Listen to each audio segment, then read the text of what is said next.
இணைந்திருக்கிறோம் நேயர்களே. வணக்கம் தமிழொலி நிகழ்ச்சியூடாக இப்பொழுது நிகழ்ச்சியினுடைய தலைப்பு பகுதியில் சந்தித்திருக்கிறோம். இன்றைக்கு என்ன விடயம் கதைக்க போறோம் என்றால், இன்றைக்கு கிறிஸ்தவ பெருமக்களுடைய புனித நாளாக இருக்கக்கூடிய உயிர்த்த ஞாயிறு தினமாக இருக்கிறது. இயேசுபிரான் உயிர்த்தெழுந்து தனக்கு பாவம் இழைத்திருக்கக்கூடியவர்களையும் மன்னித்திருக்கக்கூடிய ஒரு பெரும் நாளாக இருக்கு. அப்படிப்பட்ட அறத்தை இந்த சமூகத்துக்கு சொல்லக்கூடிய ஒரு மிகப்பெரிய நாளாகவும் இருக்கிறது. இந்த கிறிஸ்தவ பெருமக்களுடைய இந்த தவக்கால நாட்களை தொடர்ந்து நம்முடைய இறுதி நாளாக இந்த உயிர்த்த ஞாயிறு தினத்திலே நல்ல பல விடயங்களை இந்த சமூகத்துக்கு எடுத்து எம்பியக்கூடிய நாளாக இருக்கிறது. ஆரம்பத்திலே கூறுவார்கள், ஒரு கன்னத்தை அறைந்தால் மறுகன்னத்தை காட்டு என்று இயேசுபிரான் கூறியிருக்கிறார். தனக்கு பாவம் இழைத்தவர்களுக்கும் மன்னிப்பு கொடுத்து விட என்று பாவ மன்னிப்பு என்ற ஒரு உயரிய தத்துவத்தை சமூகத்துக்கு காட்டியிருக்கக்கூடியதாகவும் இந்த இயேசுபிரானுடைய உயிர்த்தெழுதல் என்ற ஒரு செயற்பாடு இருக்கிறது. இந்த உயிர்த்த ஞாயிறு என்று வரும்பொழுதுதான் இந்த மரியாள் கல்லறை வந்தபோது ஒளியின் தூதர் அவரிடம் சொன்னாராம், இயேசு உயிர்த்தெழுந்தார் என்று அறிவித்து விடுங்கள் என்று. அப்பொழுது இந்த தூதர்கள் அனைவரும் சீடர்கள் அனைவரும் ஒன்றாக இருக்கும்போது மரியாள் சொன்னாராம், இயேசு உயிர்த்தெழுகிறார் என்று. அப்படி இயேசு உயிர்த்தெழக்கூடிய ஒரு நாளிலே தான் இலங்கை நாட்டிலும் மிக கொடூரமான ஒரு சம்பவம் 2019ஆம் ஆண்டு நடந்தேறியது. இன்றைக்கு வரைக்கும் அது இயேசு பொருளாகவே இருக்கிறது. இந்த பாவங்களுக்கு எல்லாம் மன்னிப்பு கொடுத்து எங்களை ஏற்றுக்கொள்ள இயேசுபிரான் பிறந்திருக்கிறார், பிறக்கப் போகிறார் என்ற சந்தோஷத்தோடு அன்றைய நாளிலே தங்களுடைய ஆராதனை வழிபாடுகளுக்காக தேவாலயத்துக்கு தயாராகி கொண்டிருந்தக்கூடிய மக்கள் மீது மிலேச்சத்தனமாக கொடூரமாக இலங்கையிலே ஒரே நேரத்திலே 3 தேவாலயங்கள், அதே போல 3 தனியார் விடுதிகள் மீது குண்டு தாக்குதல் மேற்கொண்டு பல லட்சம் பல 100 மக்களை கொன்றொழித்திருக்கிறார்கள். பல ஆயிரம் மக்களுடைய வாழ்வியலை பாதிக்க செய்திருக்கிறார்கள். எப்பொழுதும் அது இந்த உயிர்த்த ஞாயிறு தாக்குதலில் மிகப்பெரிய ஒரு வடுவாகவே அமைந்திருக்கிறது. எத்தனை உயிர்த்த ஞாயிறுகள் வந்தாலும் இலங்கையிலே 2019ஆம் ஆண்டு நடைபெற்றக்கூடிய இந்த உயிர்த்த ஞாயிறு ஈஸ்டர் குண்டு தாக்குதல் என்பதும் பல காலத்திற்கு அதை கரை படித்ததாகவே இருக்க போகிறது. இன்றைக்கு வலம்புரியினுடைய சங்குநாதத்திலும் வாள்களுடன் நின்று விடாது, வாள்களை தொடர்ந்து தலைகளை கண்டுபிடித்து அவற்றை சட்டத்தின் முன் நிறுத்த வேண்டும். அப்போதே தேவனில் சிந்தப்பட்ட மனித ரத்தம் சுத்தமாகும், அல்லது தேவனில் சிந்தப்பட்ட மனித ரத்தம் சுத்திகரிக்கப்படும் என்று அந்த ஆசிரியருடைய கட்டுரை ஆரம்பத்திலேயே புலர்ந்திருக்கிறது. நாங்கள் பல இடங்களிலே பார்த்திருந்தோம். அந்த தேவாலயத்திலே, கொழும்பு கொச்சிக்கடை தேவாலயத்திலே அந்த குண்டு தாக்குதலின் பின்னர் அந்த உடல்களில் இருந்து சிதறிய ரத்தம் அங்கே இருக்கக்கூடிய தேவனுடைய அந்த சிலையிலே சிதறிய ரத்தம் கரையோடு காணப்பட்டது. இன்று வரைக்கும் அது பேசு பொருளாக இருக்கிறது. அதை வைத்துத்தான் இந்த வாள்களை கைது செய்து வாள்களை சிறையில் அடைத்து அந்த வாள்கள் மூலம் அரசியல் செய்வதை விடுத்துவிட்டு வாள்களை பயன்படுத்தி இந்த குண்டு தாக்குதலுக்கு சூத்திரதாரிகள் யார் என்று பெரிய தலைகளை கண்டுபிடிப்பதற்கு நீதியை நிலைநாட்டுவதன் மூலமே தேவன் மீது சிந்திய இந்த ரத்தம் சுத்திகரிக்கப்படும் என்று கூறுகிறார்கள். உண்மையிலேயே இது முக்கியமான இன்றைக்கு பிள்ளையான் கைதாக இருக்கட்டும், அல்லது ஆட்சிக்கு வந்தக்கூடிய அனுர அரசாங்கம் உயிர்த்த ஞாயிறு தாக்குதலை வைத்து கூட அரசியல் செய்திருக்கிறார்கள். தொடர்ச்சியாக 2019க்கு பிறகு இலங்கையிலே உயிர்த்த ஞாயிறு தாக்குதல் என்பது மிகப்பெரிய அரசியலாக இருக்கிறது. நல்லாட்சி அரசாங்கத்தினுடைய காலமாக இருந்த 2019 மைத்ரிபால சிறிசேனா ஒரு மென்மையான போக்கை கடைபிடித்துக் கொண்டிருக்கும் பொழுதும் அவருடைய ஆட்சி காலத்தை பயன்படுத்தி தங்களுக்கான வாக்கு சேகரிப்புக்காக பலர் இந்த காலத்தை பயன்படுத்திக்கணும். உயிர்த்த ஞாயிறு தாக்குதல் என்பது மீண்டும் மஹிந்த ராஜபக்ச குடும்பத்தை அரசியலுக்கு அழைத்து வரும் ஒரு மிகப்பெரிய காரணியாக அமைந்தது. நல்லாட்சி அரசாங்கம் மென்மையான போக்கை கடைபிடித்ததால் தான் பயங்கரவாதம் தலை தூக்கியது என்று தமிழர்களை அளித்தது போலவே இன்னொரு சிறுபான்மையினராக இருக்கக்கூடிய முஸ்லிம்களையும் அடக்கி ஆளுவதற்கான ஒரு கோலாகவே இது பயன்படுத்தப்பட்டது. அதன் விளைவாக மைத்திரிபால சிறிசேனா தேர்தலிலே தோற்கடிக்கப்படுகிறார். மீண்டும் மஹிந்தவனுடைய தம்பியாக இருக்கக்கூடிய கோத்தபாய ராஜபக்ச அவர்கள் ஜனாதிபதி ஆகிறார், பிரதமராக மஹிந்த ஆகிறார். அமைச்சரவையிலே மஹிந்தனுடைய குடும்பமாக வசில் ராஜபக்சாவாக இருக்கட்டும், மகனாக நாமல் ராஜபக்சாவாக இருக்கட்டும், அதே போல எல்லாரும் சமல் ராஜபக்ச என்று எல்லாருமே அந்த மஹிந்த ராஜபக்ச குடும்பம் அரியணையிலே ஏறிக்கொள்வார். அதற்கு பிறகு நடந்துக்கூடிய விளைவுகள் அரசன் அன்று கொள்ளும் தெய்வம் நின்று கொள்ளும் என்பது போல் அதன் பிறகு இந்த விளைவுகள் எல்லாம் அவர்களை அரியணையிலிருந்து தூக்கி எறியதும்.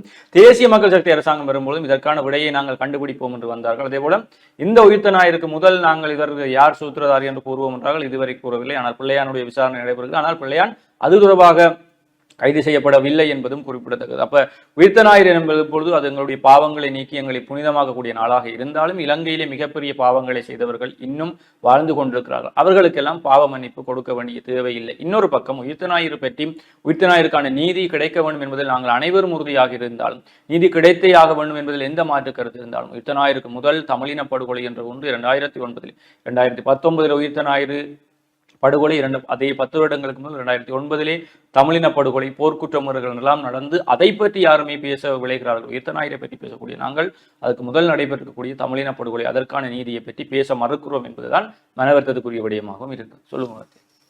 நிச்சயமாகத்தான் இந்த நிறைய விஷயங்களை அறியர் எங்களுடன் பகிர்ந்து கொண்டிருக்கார். குறிப்பாக இந்த பிள்ளையான் அவர்களுடைய கைது அப்படின்பது நாடளாவிய ரீதியில் இப்பொழுது பெரிதும் பேசப்பட்டு கொண்டிருக்கக்கூடிய ஒரு விடயமாக இருக்கிறது. குறிப்பாக இன்றைய தினத்தில் இந்த பயங்கரவாத தடை சட்டத்தின் கீழ் கைது செய்யப்பட்டிருக்கக்கூடிய பிள்ளையான் அவர்களுடைய நிலை என்ன என்பது குறித்தும், அதற்கு பின்னால் இந்த உள்ளூராட்சி மன்ற தேர்தல்கள், உள்ளூராட்சி மன்றங்களை கைப்பற்றுவதற்காக அரசாங்கம் செய்யக்கூடிய நாடகமாக இருக்கிறது அப்படி என்றும் பல குற்றச்சாட்டுகள் முன் வந்து கொண்டிருக்கிறது. அதிலும் குறிப்பாக இந்த பல மேடைகளில் நாட்டின் ஜனாதிபதி அவர்கள் பேசுகின்ற பொழுது சுய கட்சி சார்பாக அவர் ஒரு நாட்டின் ஜனாதிபதியாக இருந்து கொண்டு ஒரு நாட்டிற்கு வரக்கூடிய பொருளாதார முதலீடுகள் நிதிகளை ஒதுக்குவது சுய கட்சிக்கு விளம்பரப்படுத்துவதாக பல தமிழ் கட்சிகள் விமர்சனங்களை தெரிவித்திருந்தது.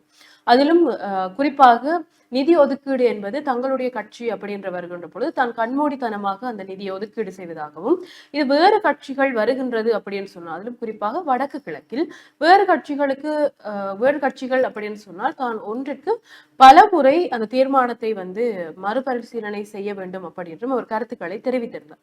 இப்படி இருக்கின்ற பொழுது இது ஒரு நாட்டின் ஜனாதிபதியாக இருந்து பொதுவாக வரக்கூடிய நிதியை தன் கட்சி சார்ந்து விளம்பரப்படுத்துவது தவறு அப்படி என்று பல தமிழ் கட்சிகளும் எதிர்ப்பு தெரிவித்திருந்த நிலையில் அதற்கு தமிழ் மக்களை ஏமாற்றி இருக்கக்கூடிய தமிழ் கட்சிகள் இதனை விமர்சிப்பதற்கு அருகதையற்றவர்கள் அப்படி என்றும் இன்றைக்கு நாங்கள் பல அரசியல்வாதிகளுக்குள் இருக்கக்கூடிய முரண்பாடுகளையும் அவர்கள் எதிரெதிராக வைத்துக் கொண்டிருக்கக்கூடிய கருத்துக்களையும் பார்க்கக்கூடியதாக இருக்கிறது. அதிலும் குறிப்பாக இந்த உள்ளூராட்சி மன்ற தேர்தல்களில் பல தமிழ் மக்களுடைய வாக்கு வங்கிகளை தாங்கள் பெற்றுக்கொள்ள வேண்டும் அப்படி என்பதற்காக தமிழர்களை திருப்திப்படுத்துவதற்காகவும் புலம்பெயர்ந்து இருக்கக்கூடிய தமிழர்களை திருப்திப்படுத்துவதற்காகவும் ஒரு கல்லில் 2 மாங்காய் என்பது போன்று அவர்களை திருப்திப்படுத்துவதற்காகத்தான் இந்த பிள்ளையான் கைது செய்யப்பட்டிருக்கிறார் அப்படி என்ற பல விடயங்களை இங்கு பத்திரிகைகளூடாக நாங்கள் பார்க்கப்பட்டிருந்தது. அதிலும் குறிப்பாக பிள்ளையான் அப்படி என்பவர் ஒரு காலகட்டத்தில் மஹிந்த அவர்களுடைய உள்ளம் கவர் கல்வனாக இருக்கிறார் அப்படி என்றெல்லாம் இருந்திருக்கிறார் அப்படி என்றெல்லாம் கூறப்பட்டிருக்கிறது.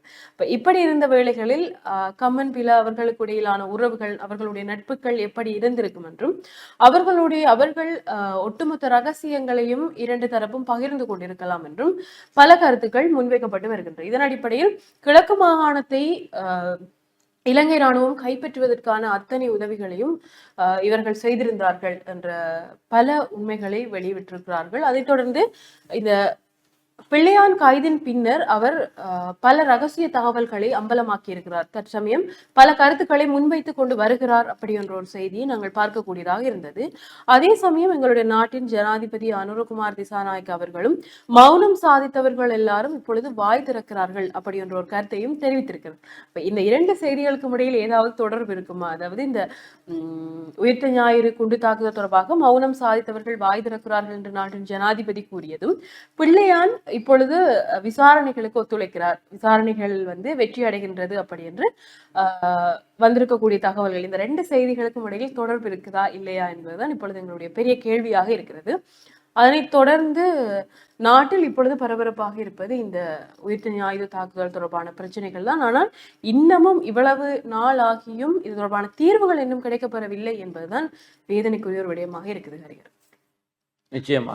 அப்போ இப்படி இருக்கும் பொழுது இன்றைக்கு இந்த உயிர்த்த ஞாயிறு தொடர்பான நல்ல விடயங்களை பேசியிருந்தோம். இன்றைக்கு உயிர் தெழுந்திருக்கக்கூடிய எங்களுடைய இயேசு பிரானுடைய அந்த புனித ஒளிக்கீட்டுகள் என்பது இன மத பேதம் கடந்து எங்கள் எல்லார் மீதும் அந்த ஆசீர்வாதங்கள் கிடைக்கப்பட்டு எங்களுடைய வாழ்வியல் சுபீட்சமாக அமைய வேண்டும். ஏனென்றால் தமிழர்கள் என்று வரும்பொழுது நாங்கள் அடிப்படையிலே தமிழர்களாக இருக்கிறோம். அதற்கு பிறகுதான் எங்களுக்குள்ளே மதங்கள் சார்ந்ததாக இருக்கிறது. நாங்கள் அனைவரும் பயணிப்பதற்கு ஒரு மார்க்கத்தை தெரிவு செய்து கொண்டோம். அதுதான் எங்களுடைய இந்துவாக இருக்கட்டும், கிறிஸ்தவமாக இருக்கட்டும், எங்களுடைய மதங்களாக இருக்கிறது. அடிப்படையில் நாங்கள் தமிழர்களாகத்தான் வாழ்ந்திருக்கிறோம், வாழ்கிறோம், வாழ்ந்து கொண்டும் இருப்போம் என்ற நம்பிக்கையோடும் உயிர்த்தெழுந்திருக்கக்கூடிய அந்த இயேசு பிரானுடைய புனித கீட்டுகள் எங்கள் அனைவரையும் ஆசீர்வதிக்கட்டும் என்று கூறிக்கொண்டு நாங்களும் உங்களிடமிருந்து விடைபெற்று செல்ல போகிறோம். மற்றும் ஒரு நிகழ்ச்சியில் உங்களை சந்திக்கும் வரை உங்களிடமிருந்து விடைபெற்று செல்லும் நான் மற்றும் உங்கள் அன்பின் ஹரிஹரன் மற்றும் ஹாத்தியாயினி.